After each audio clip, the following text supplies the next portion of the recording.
Living online, teens and social media.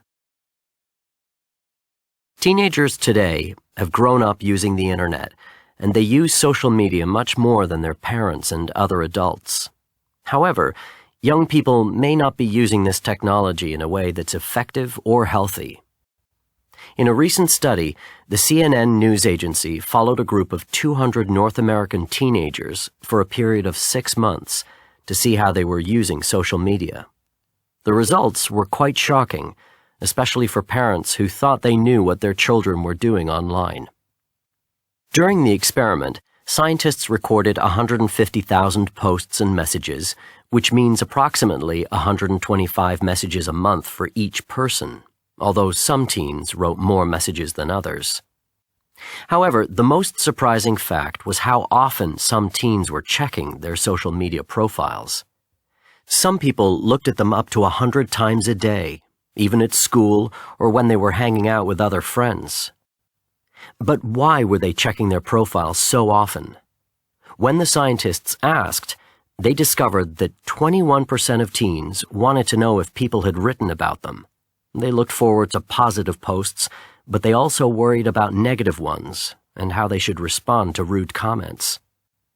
36% wanted to know what other people were doing, and they worried about not being part of an online group. This fear of missing out, FOMO, can be quite stressful for many teens. 61% were checking their profiles for new likes, followers, and comments on their posts. All of these things are extremely important in the world of social media. In fact, a lot of what teens do on social media is related to self-image and popularity. Some people always want to look perfect, so they take hundreds of selfies and then post only the very best one. Other people upload photos of all the great places they visit, the fun things they do, and all of the amazing people they meet and know. This competition can be terrible, especially for people who aren't very cool or popular. It can also have a negative effect on schoolwork.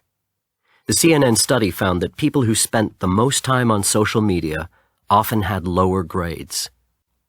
On the positive side, social media seems to create stronger connections between young people and their friends.